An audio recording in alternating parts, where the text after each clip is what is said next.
Apple Tree and the Farmer. Once upon a time, there lived a farmer in a village, beside a forest. He had a big garden that had an old apple tree and other plants, trees and beautiful flowers. When the farmer was a little boy, he spent much of his time playing with the apple tree. Those days, the apple tree had given the choicest of apples to him. However, as time passed, the apple tree became old and stopped bearing fruits. Now that the farmer was not getting any apples from the tree, he decided that the tree was useless. Therefore, he decided to cut the tree and use its wood to make some new furniture. He felt that since the tree was old and huge, he did not have to cure it, and it would make great furniture. He forgot that as a boy, he had spent his entire childhood climbing the tree and eating its apples. Now the apple tree was home to several little animals in the neighborhood.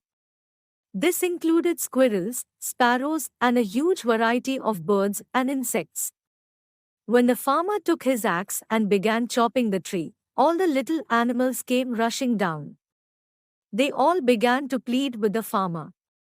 They gathered round the farmer and said, "Please don't cut the tree. We used to play with you when you were small, under this very tree. This is our home and we have no other place to go." The farmer was adamant. He raised his axe and the commotion grew. "Please don't chop and destroy my home and kids," cried the squirrel.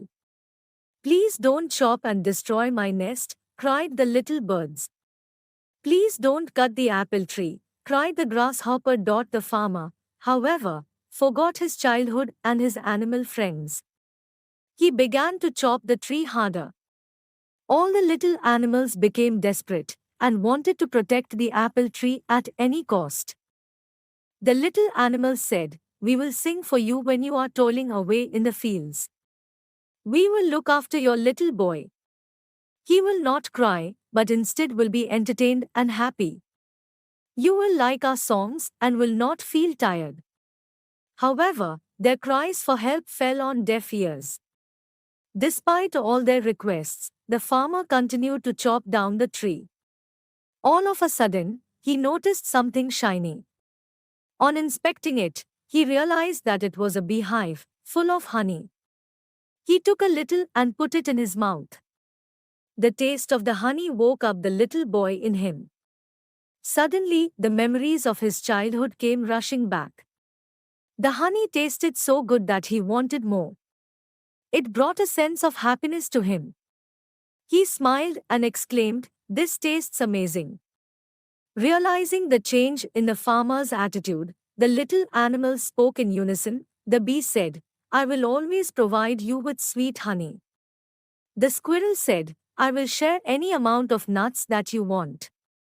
The birds cried, "We will sing as many songs as you want." Finally, the farmer realized his folly and put down his axe.